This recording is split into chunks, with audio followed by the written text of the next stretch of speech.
Hi everybody, welcome back to Sunflower Keepsakes. Today I'm going to show you some basic embroidery stitches as promised. So you'll have to excuse the state of my nails this week. I have had 2 falls plus one in the shower this week due to the fibro and knees and stuff, so that's not so good, but I wasn't seriously hurt, so it's also not the end of the world.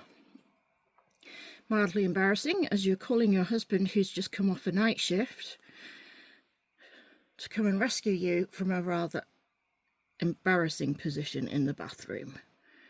Thank God we're married. Can't escape. Haha. Right, so I'm going to start off with cross stitch. So the best way to do this is to start your first stitch going in whatever direction it is that you want to go in. I don't think there's any rules as to how the crosses should go, so you could potentially start going the other way, but I'm going to go right to left.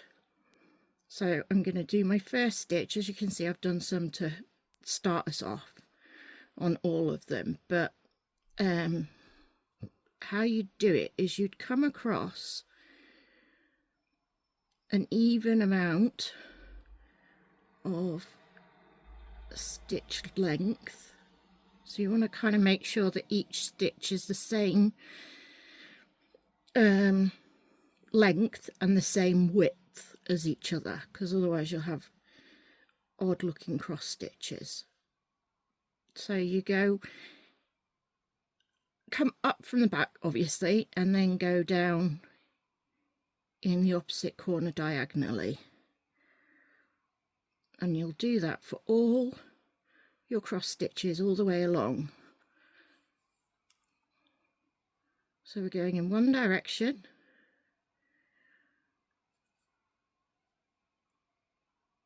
up from the back, and then down through the front,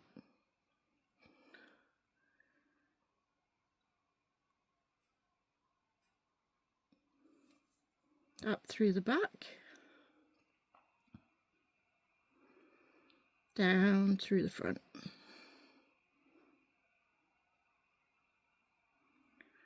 And you do this all the way along to the end of your design, going in one direction.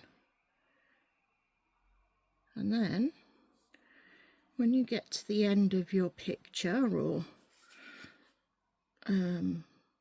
whatever it is that you're doing, you come back the other way. So now when you come down, you'll come down in that stitch there, and you want to come out opposite sideways here. So still going down through the front, but this time you're coming up sideways opposite.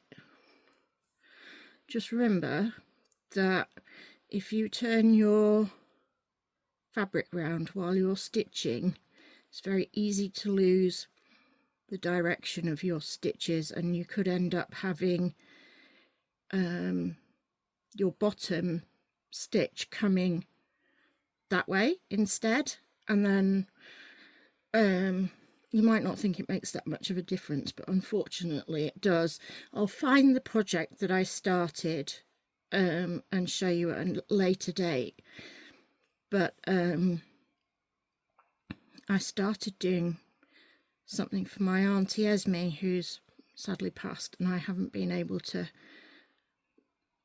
I hadn't finished it, and now that's something that I will regret for the rest of my life, not finishing something that I started.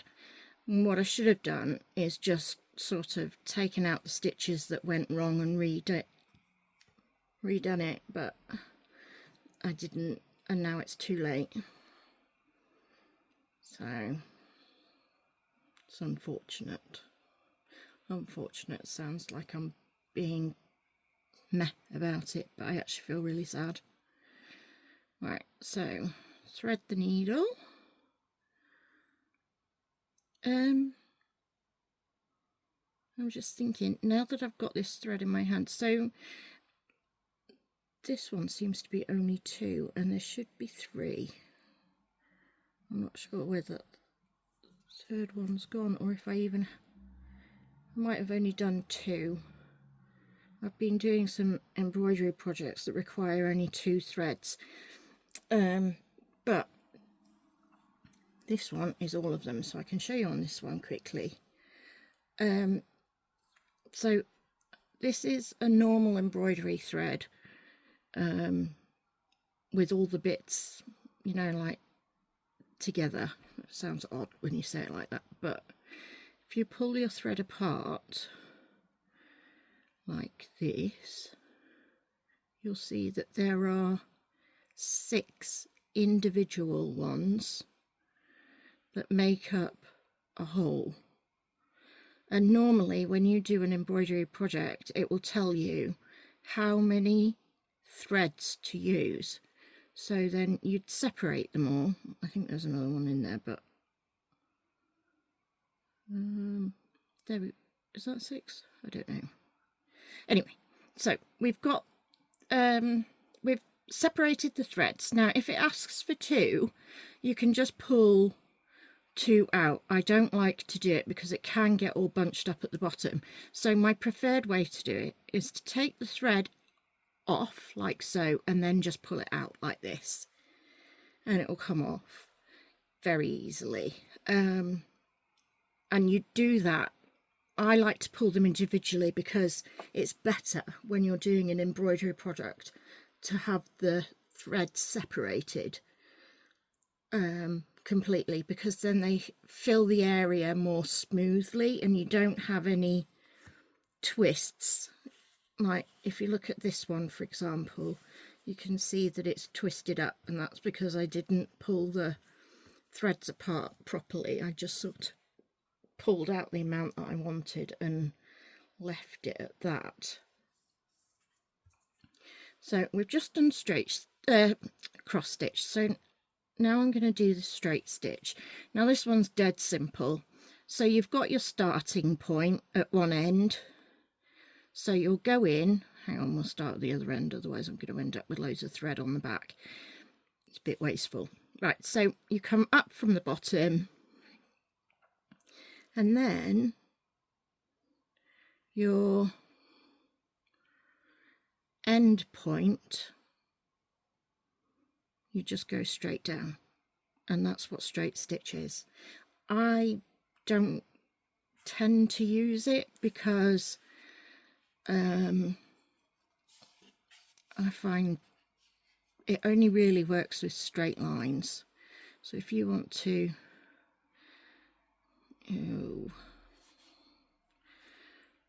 I snapped the thread earlier, so it's all sort of knotting up. Got to be really careful. In fact, I've snapped it, see? Completely. Never mind.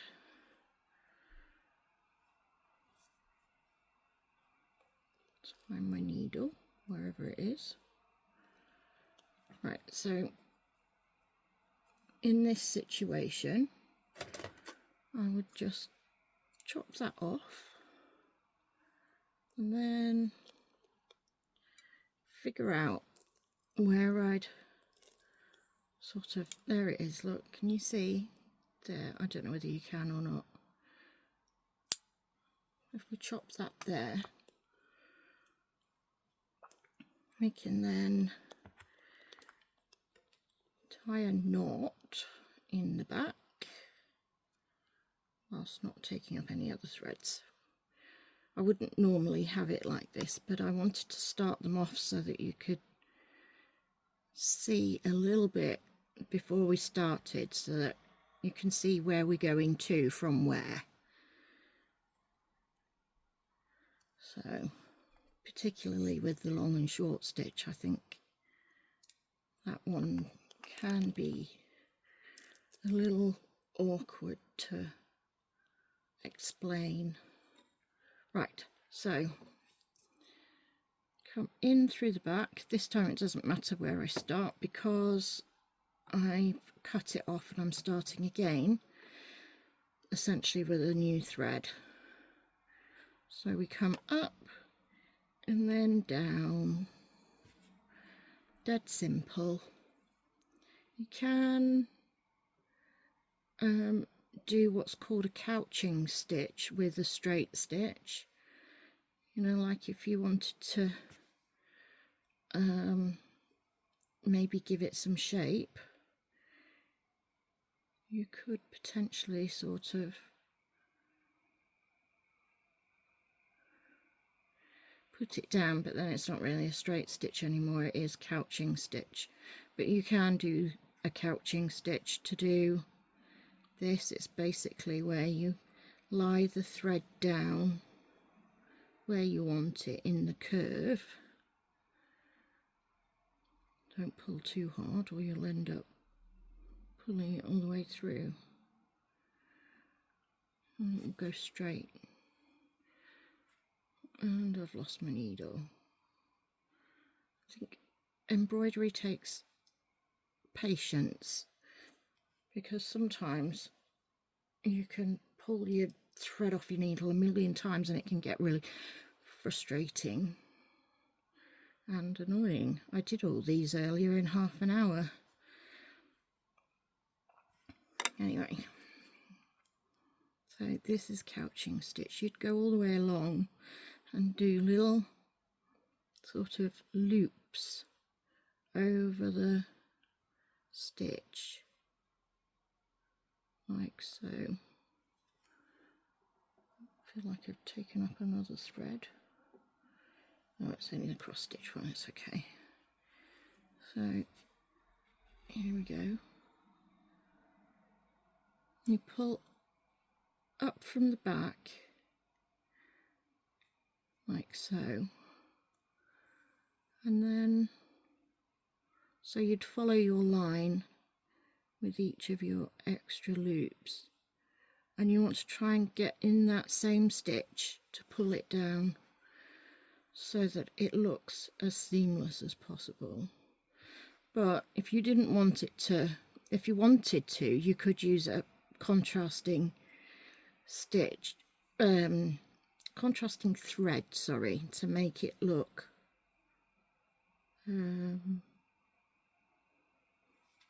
like you've actually put those stitches in there. Well, you have put the stitches in, but you know, you could potentially do it contrasting. There are no rules, so it's up to you. But anyway, that's what a couching stitch would look like. So you lay your thread down where you want it, and then you put in those little loops to hold the thread in place.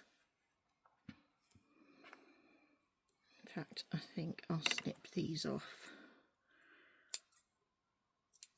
because they're just getting in the way. Right, so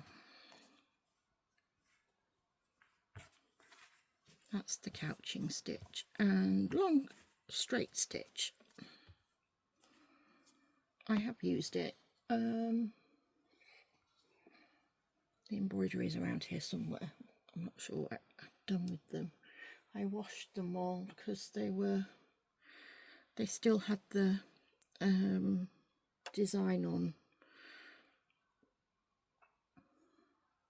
in the, it's water soluble ink, so you have your design on the fabric that you're using, and then when you're done you put it through the washing machine. I made the mistake of not stitching my stay stitching around the edge of the fabric, so this would all come apart in the washing machine, so it just sort of all frays off. And I put mine in and came out with a cricket sized ball of thread, and it wasn't my embroidery, which is what I'd expected to happen, was for my embroidery to sort of come apart, but it wasn't. It was the actual fabric that fell apart. Sorry, I've got one of the side effects of fibro is dry eye, and when I'm concentrating it starts to water and then it really stings. So, and it shouldn't, because I am wearing my new specs. That's Becky Four Eyes again, as my husband used to call me when I first got my glasses years ago. That's when we were still in Germany, so we're talking 18 years.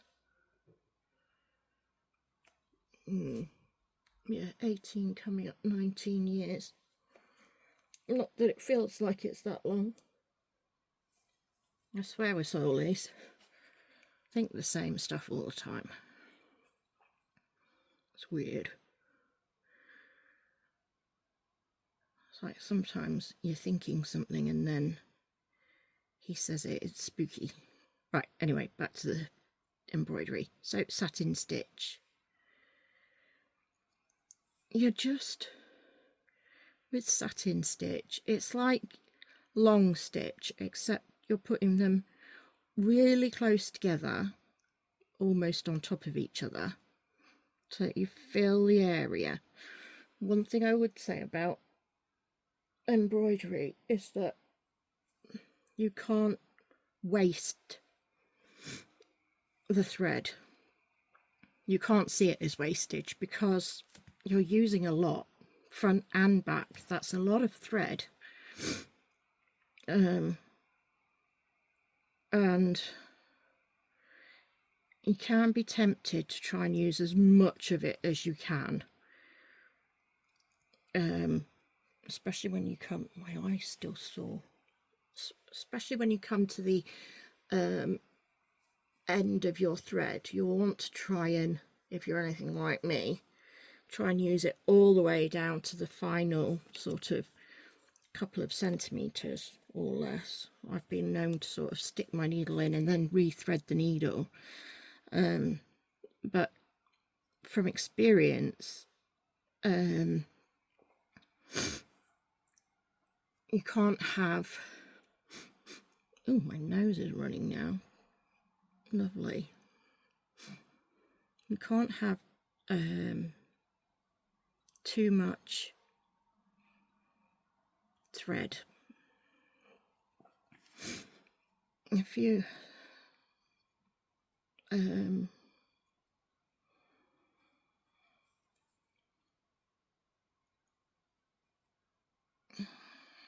lost my thought. Gonna pause this, hold on. Okay, I'm back. I've wiped my eyes, blown my nose. I should be good to go. And whilst I was stood up, I found the embroidery that I thought I'd lost. So, satin stitch. You're basically doing the long stitch but filling up the area. And satin stitch is nice. I like satin stitch, and for a long time I didn't really know how to do it. I thought these long stitches weren't how you were supposed to do it, so I was doing lots of little stitches. I could never get it right, and that's because I wasn't doing it right. So satin stitch, you fill the area with your thread, and you're just going along and putting them as close together as you can so that they look nice. The top tip for doing these sorts of stitches, whether it's satin stitch or long and short, which is coming up next, is to keep them as close together as possible, obviously, so that you're not going back on yourself. If you look here, I've done it slightly over so that I can show you what I mean. So if we go slightly over,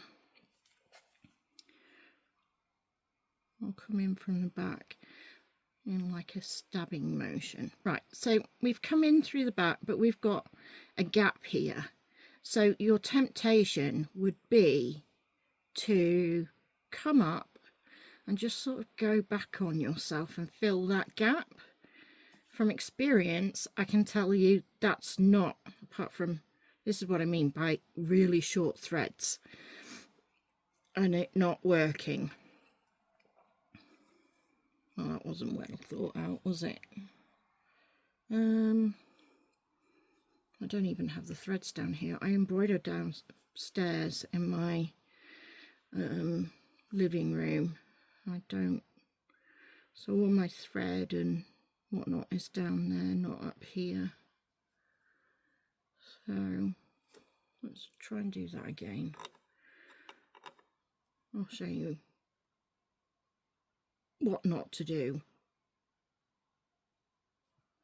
and why you shouldn't do it or be tempted to do it. I've learnt by trial and error. Literally everything I do I've taught myself. So crochet,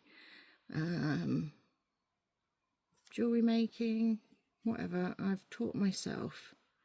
Right, look, I'm stretching this thread out as far as I can so I'm not wasting it. But as before, I've left a gap, so natural instinct would be to come back on yourself and fill that gap. Fair enough. But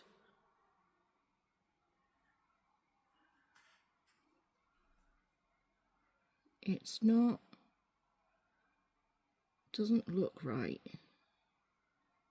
So my advice would be to always, if you look, you can see it's slightly raised, it's come up slightly.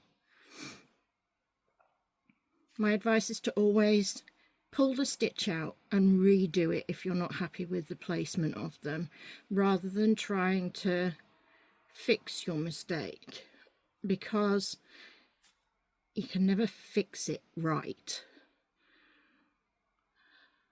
It just sort of all ends up looking messy. So definitely pull your stitches out. It's not that difficult. Just sort of separate those ones a little bit, and then see, this is another reason you can't even pull the stitches out easily. So pull them out, and you'd have to pull this one out as well because you're not in the right place. So you'd start from there basically and redo them. So making sure that you're as close to the previous stitch as possible, and then you can carry on filling the gap. So that's satin stitch. Now it doesn't necessarily have to be that long. I'll show you some examples in a bit. It could be smaller than that.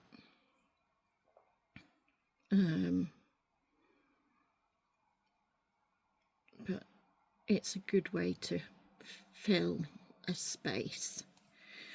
Right, long and short stitch. So this is the one that I had the most issues with, because I had this image of all the stitches having to be exact all of the time, and then you're doing long, short, long, short, long, short, long, short, all the way along. And it just didn't feel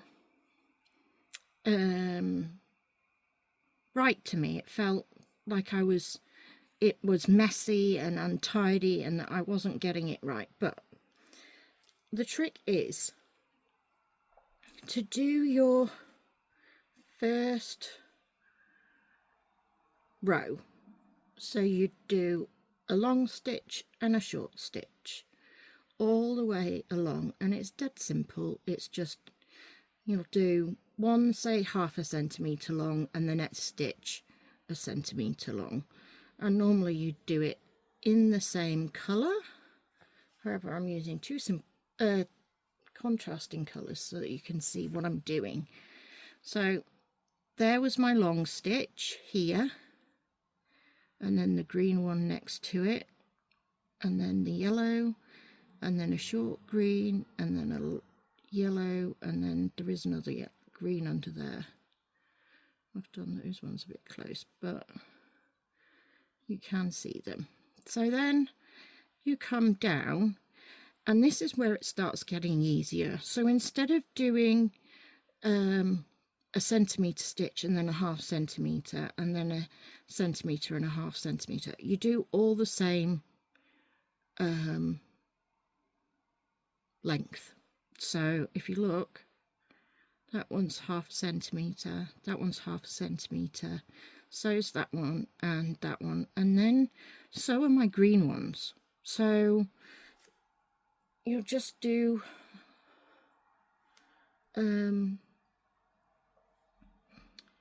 each stitch. Oh no, I've dropped my needle. I am not having much luck this evening with this. I don't think I've got another embroidery needle up here. Oh,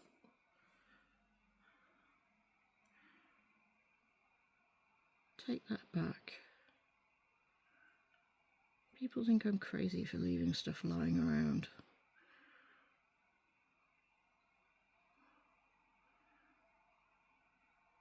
However, there we go. Right, so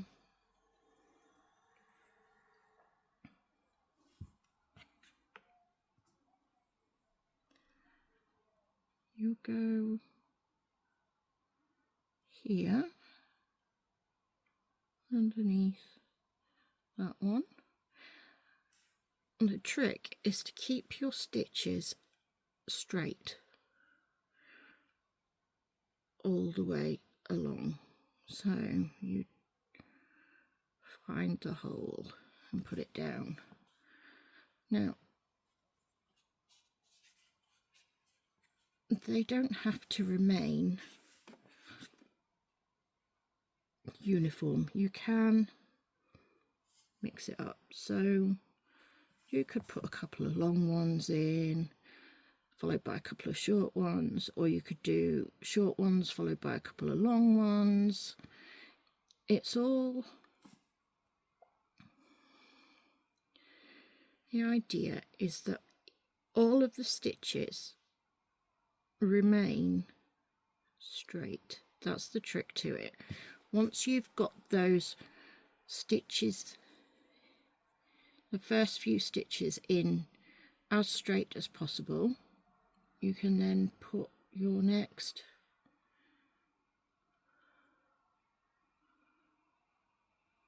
stitches in as long or as short as you want. I'll re-explain that in a second. Right, so I like to try and keep my stitches the same sort of length, so between a centimetre or ½ centimetre and a centimetre for the long and short stitches. And as long as your stitches are straight, it won't matter whether you do a long stitch followed by another long stitch,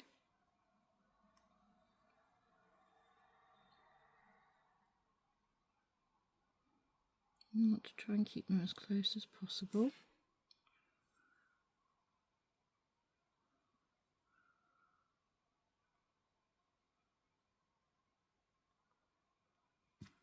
Then maybe a short stitch.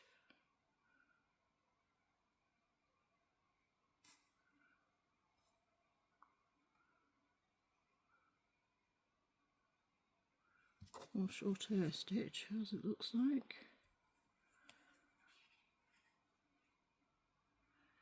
As long as they're straight, it won't matter how you put them in.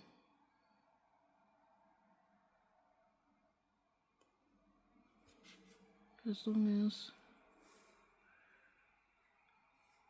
They're as close to each other as you can get.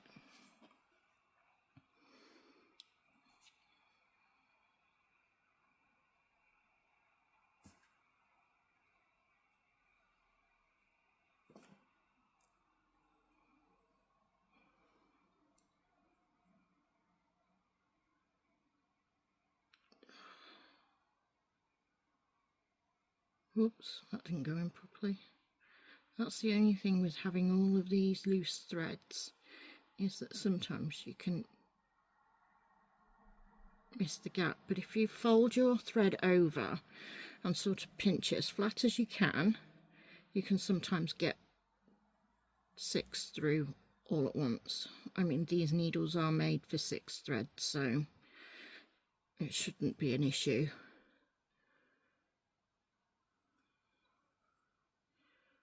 But once you've got the hang of it, there's no reason why you should have to use the stab motion, which is going down and pulling your thread all the way through and then coming back up from the back. You can do it all from the front, which is so much easier and technically faster, and you can see what you're doing. I like to pull the thread out of the way so that I can get in there and get as close as possible to the previous stitch.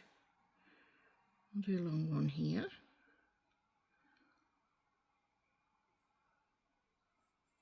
It's random, so you just do random long and short stitches, making sure that they're all straight and that they are as close together as possible, and then it won't matter.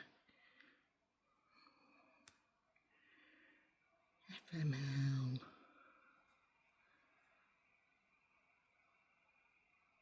So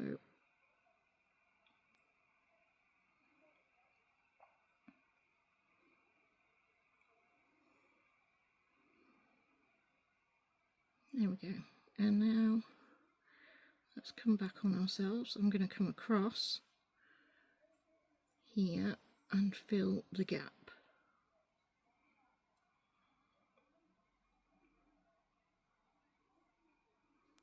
So we'll come up just below that stitch. No, we won't. We'll come up just below that one.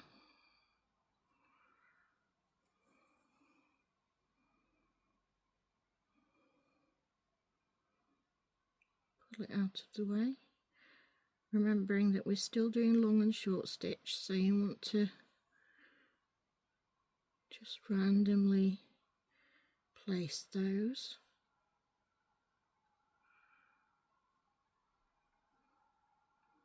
See, when your thread's over it like that, you can't see, so you want to pull your thread out of the way so that you can see where you're going.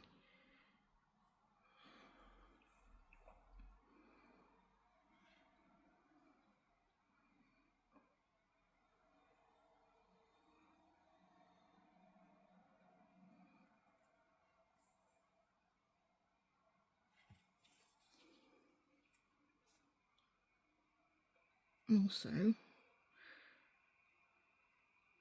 top tip, if you've got one, use a hoop.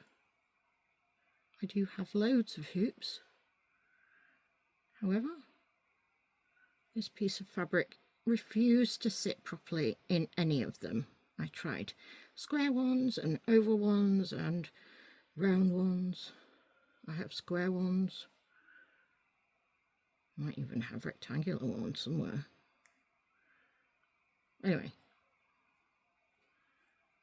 so there we go. There's your long and short stitch. Remembering to keep them all straight, and you can fill your space like so. And it's lovely. It's one of my favourites. It was. I hated it. There was just no way. I wasn't doing long and short stitch to save my life. I hated all of it. And then I watched another video somewhere, TikTok maybe, I'm not sure, just randomly, because I like loads of stuff on TikTok and then on Facebook or whatever. Might have even been Instagram, I don't know. and somebody else showed us how to do it, and it was like it just suddenly clicked, and now it's one of my favourites.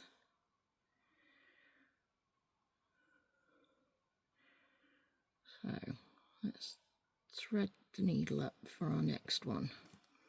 This one's a French knot. I used to cheat and tie a knot in the thread and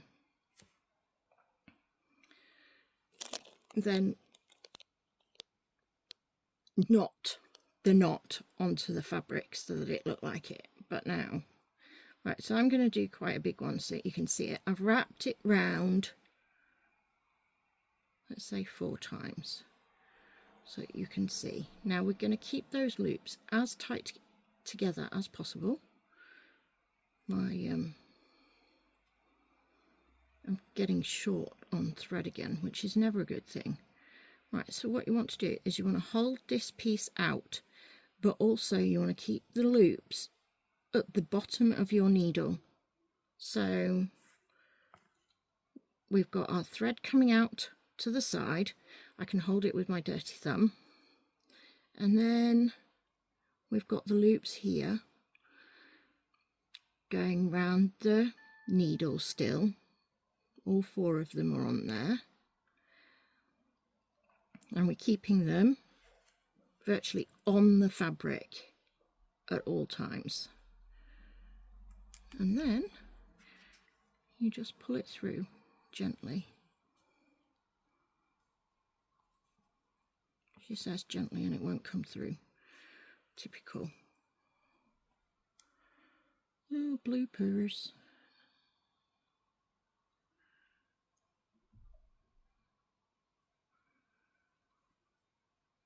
This is what you get for not using a quality fabric. Right. It's coming through now. So we've still got, thankfully, all our loops on the fabric and our other thread coming out to the side.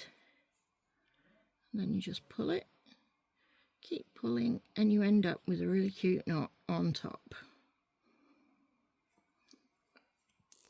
Let's try the yellow because there's more of that. Let me just chop it off there.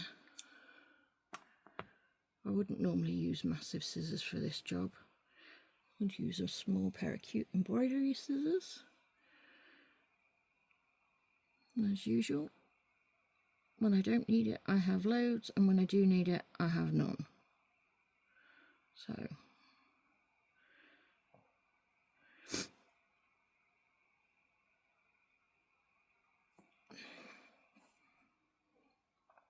I'm just going to knot the back of this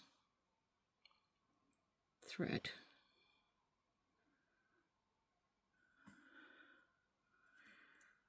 Rather than showing you the other way of starting and stopping, because I think to start with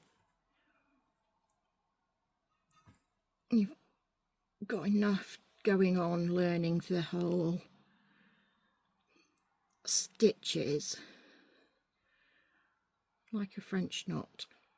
So I've wrapped it round, probably too tight again, but if you put your thread through under there and then hold it so that it doesn't come undone, and keep pulling, you'll end up with the French knot basically in your thread. So let's try again, shall we? Up through the back, wherever you want to put it, then wrap it round several times, stab it right where you left off, making sure that all your loops are on the fabric. Come down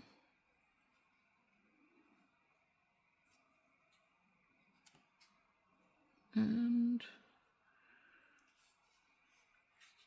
tie the knot. simple when you know how. So up from the back, wrap, down,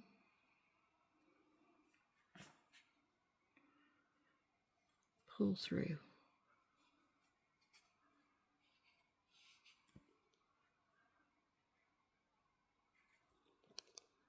They're annoying me now.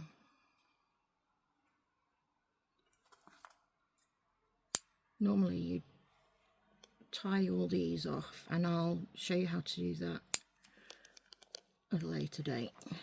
Just for now, knot it. I'll show you how to knot it when you've finished on the back, but I'll show you how to do it properly, so that when somebody looks at the back of your work, they're not going, no, you've knotted on the back. Why haven't you done it normally? Seamlessly, whatever it is that they say. I've heard it all. Wrap it round, put it down, pull through, up again.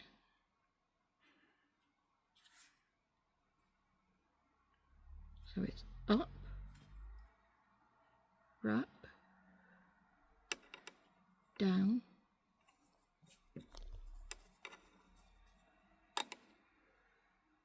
pull it through.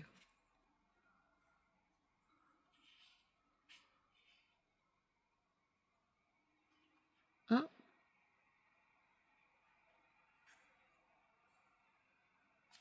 wrap it round,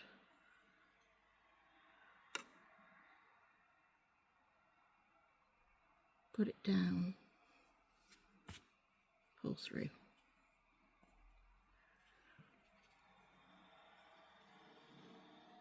So the trick in this one is to make sure that when you've wrapped your needle with the thread, that they're all that all the loops that you've just wrapped around your needle are on the fabric, and you can't go wrong. Right, so say I'd finished, this is how I would knot it. Just a couple of simple, easy knots. Nothing spectacular, just a couple of knots, and once you get better at it, you can sort of hide your knots within your work, and then people will be like, did you do it properly or not?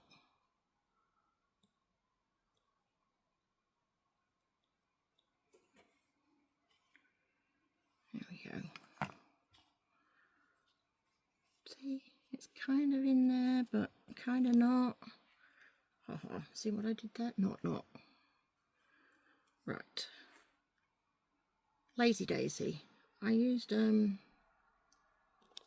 my favourite thread actually for this one. I don't know why. I love the colours and how they go together, and I had a little bit left, so I thought I'd use it on this because it's fun. So for a Lazy Daisy, you come up where you want the point to be, and I've done a flower shape so that you can see what you could use Lazy Daisy for, because it's all very well doing a stitch, but if you can't see how to do it, what you would use it for, sorry, then you might not want to use it. So you've come up from the back, you've wrapped it round so that you've got a large loop, you've gone down into it, and then come back up here, and like the couching stitch, you just put one straight in there. I didn't explain that very well, or I was chatting and got distracted. Right, so you come up from where you want the point of your lazy daisy to be. Then you wrap it, hold it out of the way with your thumb, come down at the same point that you came up through, and then however far it is that you want your lazy daisy to go, you're catching the thread with your needle essentially to begin with, and then it's just the thread that you're catching it with, and then you go back down like you did with the couching stitch.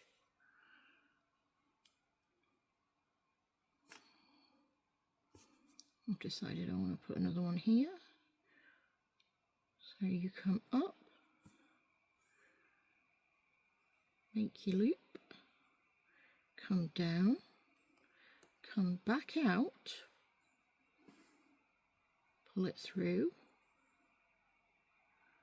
catch it. There we go.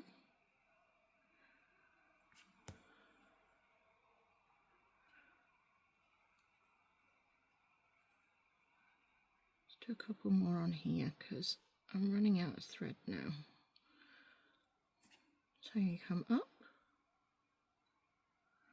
wrap it round, so you've got your loop, come down, then back up here,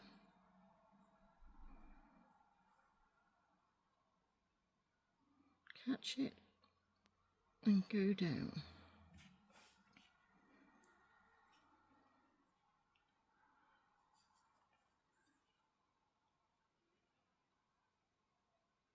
So you come up,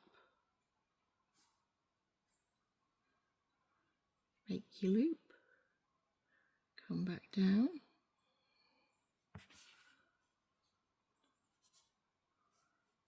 come back up here,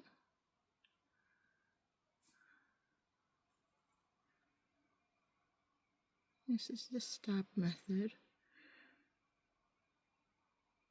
come back down. We could do a one away from our daisy flower, so you come up, make your loop, come back down,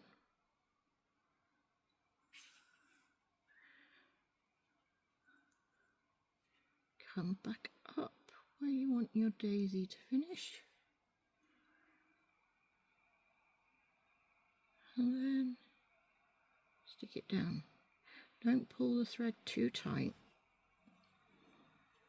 You want the tension on it to be just right, and I just literally came up and straight back down the other side. Here we go. In we go.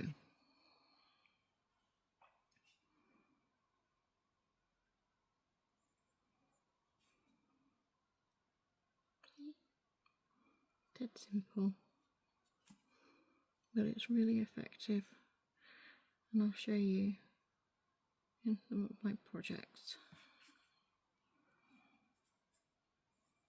what it looks like. See, once you start getting to the end of your thread, that's when it starts getting more difficult, and to be honest, if you are like me and you have this OCD mindset of I can't waste anything, you're just going to make it harder on yourself. So when you've gotten to a point where the thread's pulling out of your needle because it's too short, or you can't get your needle through because the thread's too short and you're having to rethread it while the needle's in the fabric, it's time to stop and tie it off.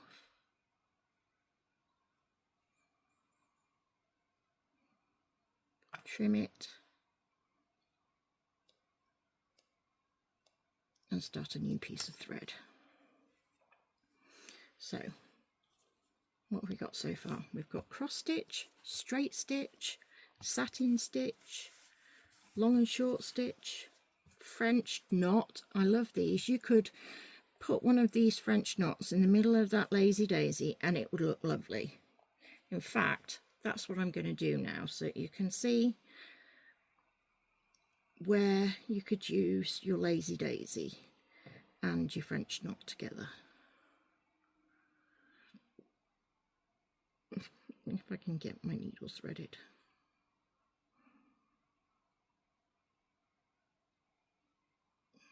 Which I can't.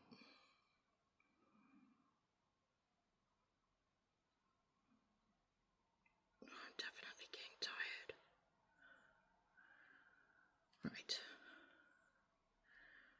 So, tie a knot in the end.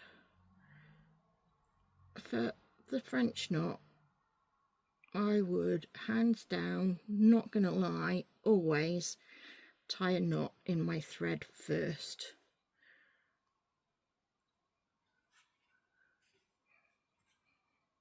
So, come up through the middle of your petals, wrap round. So the more wraps you do, the bigger the knot. Just in case that wasn't clear. I usually do 2 wraps for most of mine, but it depends on how big you want your knot, so it's up to you. And there we go. Or you could do a couple.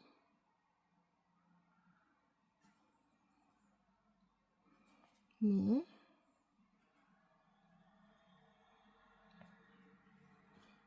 Keep coming off. So I've bought a new like tripod-y stand thing that should take you straight over the top of me and hopefully give you a better view of what I'm doing.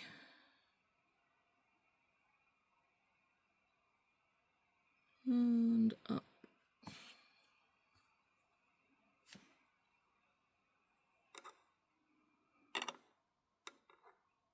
And there we have the middle of your flower.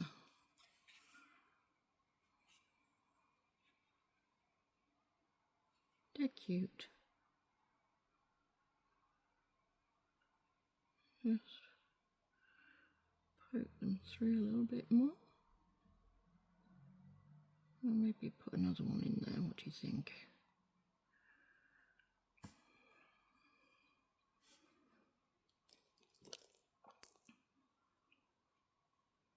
See, again, the thread's getting too short.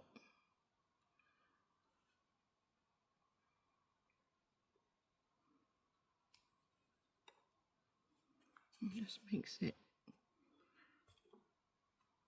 difficult, and then if something's too difficult you can't be bothered, and 9 times out of 10 it's because you're not doing it right in the first place. Well, that's me anyway. When I first started out, I cut all these corners because I couldn't see the point in certain steps, like marking notches on my sewing, or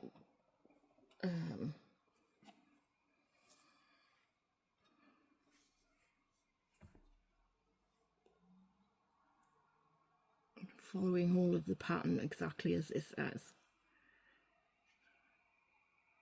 because I couldn't see what each step was for. As you learn. Right, this is chain stitch. As you can see, it looks like a chain. So to do that, you make your loop. I like to hold it out of the way with my thumb, come down in the same spot that you came up from. So you're always starting from the back of the fabric. You come up and then back down in the same stitch so that you have your loop. Yeah. Then you come up and you catch your loop with your thread.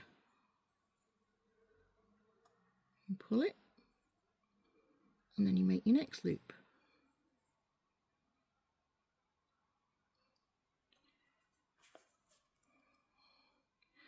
come down,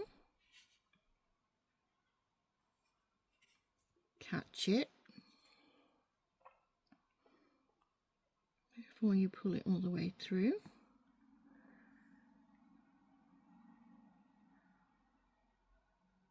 Yeah, loop,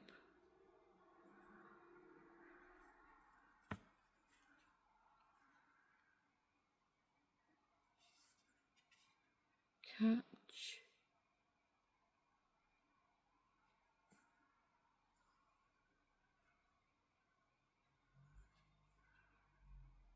come down,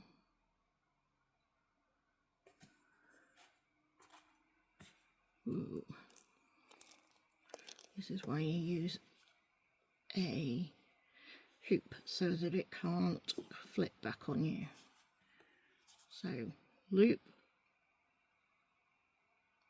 catch,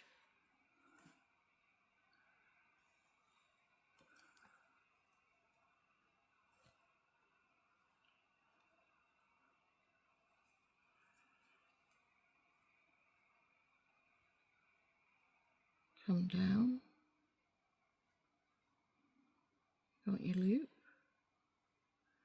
catch your loop,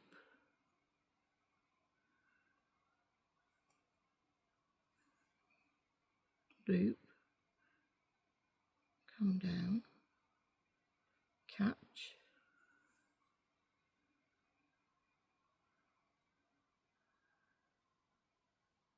loop, come down,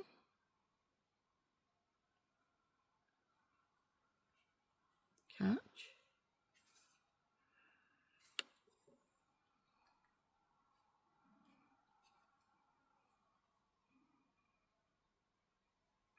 loop, come down, catch.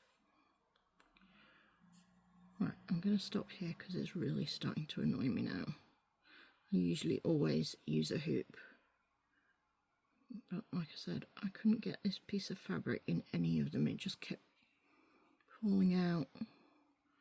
It was either too big or too small for any of my hoops, which was frustrating, not least because I have about 4 more pieces of this size. I bought it like this, and I won't be doing it again. It was a Temu buy, and it was one of the few times where I can say it failed.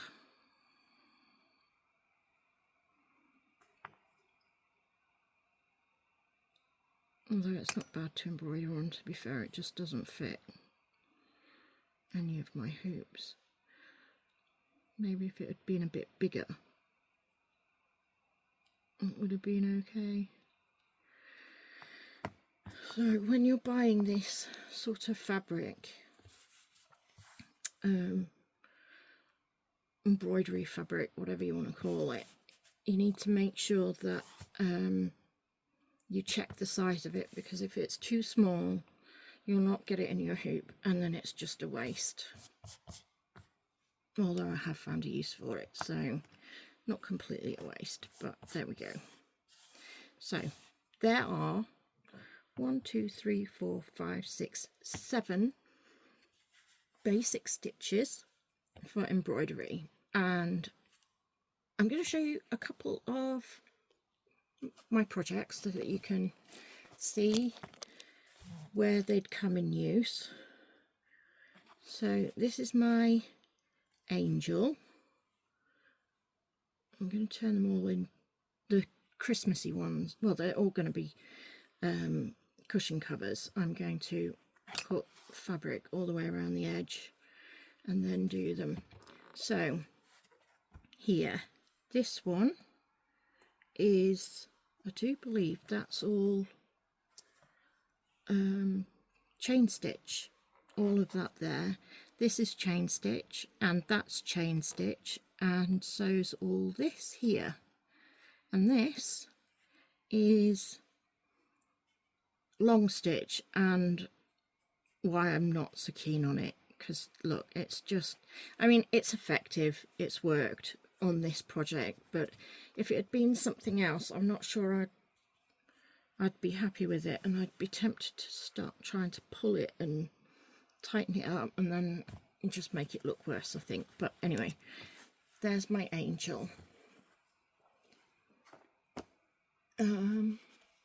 This one is some flowers, and we've got satin stitch here, as you can see. These are all French knots in the middle of them. Here's satin stitch as well, and then I do believe this one here and this leaf there, these ones are leaf stitch, which is done slightly different. I can show you how to do that. This is it's stem stitch, but you can also use it as an outlining stitch if you wanted. I might have some examples of that. This is Lazy Daisy, so you can use it for petals or the little leaves on your projects. So these are also little Lazy Daisies, these ones here. And you've got some more satin stitch. I really do like these projects. I bought these and they already had the design printed on them, and all I had to do was literally do the stitching. So all of the faff beforehand, prepping the fabrics and then transferring my design, it was all done for me. All I had to do was get straight into the sewing, which is the part that I enjoy. I'm not very good at prep. I'll just show you a couple more. This one is also bought with the design on it, but it did have all of the names of the little stitches above them so that you could see it, but I washed it and obviously they will all come out. It's still got embroidery stitches because I bothered to embroider that one, but I wasn't sure how or if I even liked this part, so I didn't continue it, and now I'm starting to maybe regret it, which is unfortunate, I suppose. This here is running stitch, just dead simple, like I did in the previous video. Same with this one, but they're all, these ones are closer together. That looks like stem stitch to me. Yeah. So stem stitch, cross stitch. You'd normally put these next to each other. This is that couching stitch that I was talking about. You can put that thread in any form you like, so you could do a square or a triangle or whatever shape you want to do. You can use couching stitch for that. This one is blanket stitch. I love this thread here. This is the same two pieces of thread. I was fortunate and bought them in a pack because I have looked and I've not been able to find them anywhere else. But I buy a lot of my bits on eBay or off Facebook direct, you know, marketplace, and you can get other people's de-stash, which is basically brand new items that haven't been used but that somebody else has bought. So it would be me selling some of my fabrics that I've not used but I've bought at some point and think, oh, that's really pretty, I'll have that. And then after a few years of it being on a shelf, you decide, no, maybe I should get rid of that, I haven't used it yet. I'm a hoarder, so that doesn't work. Although somewhere in here it says if it's fabric, it's not hoarding. Anyway, that's beside the point. So I got that on somebody's de-stash. I can't even see that stitch to tell you what it is. Looks like an upside down sort of cross stitch. I'll have to look in my book to see what that one is. This is the trouble with having washed them all off. I don't know all the stitches. I know a lot of them. So this one here is Lazy Daisy and Chain Stitch, which we've just seen. These are all French knots. This one is like a, I think it's called Bullion Stitch. I don't think I've got any of my embroidery books up here. I think I've taken them all downstairs. I'll have to have a look and let you know what all these stitches are. That's a Bullion Stitch. It's like Lazy Daisy. You wrap the thread round your needle loads and loads of times, and then you hold it and pull it through like you do with the Lazy Daisy, but because you've done so many wraps round, it sort of wraps itself round the thread, and then you can pull it in to make well, these ones are little stars, but you can pull them in to make loops. I'll have some examples of that, I'm sure, in one of my other designs that looks like it's the one underneath. This is Fly Stitch. This is also Fly Stitch, just a different, slightly different configuration, and then another Chain Stitch. So what this shows you is that there are lots of stitches that are similar but can make slightly different effects, and that's one of the reasons why I love embroidery, because you can do so much with them. And as an example, I shall pull this one out. This one has lots of different embroidery stitches here. There, Bullion Stitch, and it's looped round. I think it's something like 12 times, maybe more than that, and then you pull it in on itself. This one as well. So depending on where you put your final stitch depends on where, what shape it will take. So I'm not going to get into all of the names of all these stitches just yet. I just wanted to show you what was possible.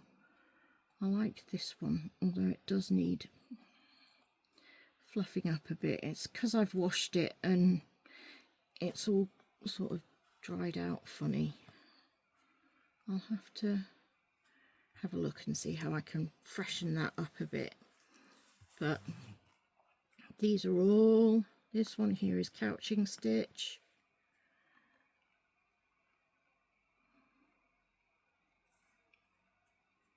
These are formed in a similar way to Lazy Daisy.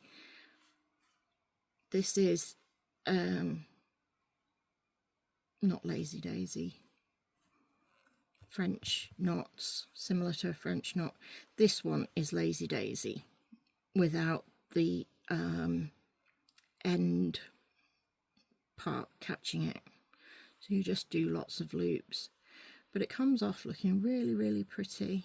Again, this was a kit that I bought. I think I might have bought this one off Temu, because when I went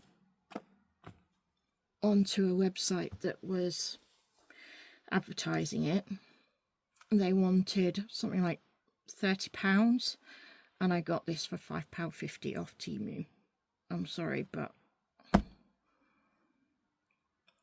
you can't go wrong, especially when you spend as much on craft stuff as I do every month. You need to sort of shop around and get it as cheap as possible.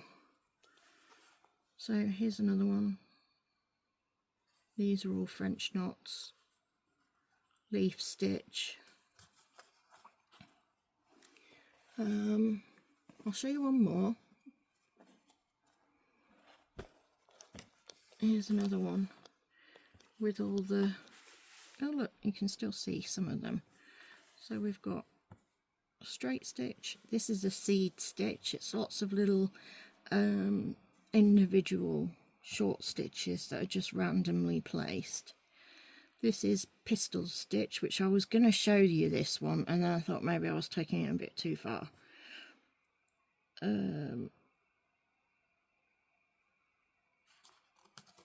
I can't really see what those ones say. These, that looks like it says buttonhole. It does say buttonhole. Crosswise buttonhole or something. There you go, another buttonhole. It looks like blanket stitch to me. This is buttonhole wheel stitch. More lazy daisies at the bottom, and then a little like a little design in the middle using some of the stitches that you've used to make these designs up. So there's 3 in this set. I don't seem to have any of the others here, which is a shame. Oh, yes I do. Here. This is another one. I think this is the first one in the set. But can you see, they were all the same size. Every single one of them was the same size, and now they're all different. And it's because I simply couldn't be bothered to do the outline stitch all the way around the outside edge, and that would have stopped it from fraying. But there you go. What a waste. But I can fix it by simply remembering to do it next time, and I'm going to be putting a fabric on the outside edge anyway. So look, this one, another example. They were exactly the same. They're part of the set. They were the same, and now they're not.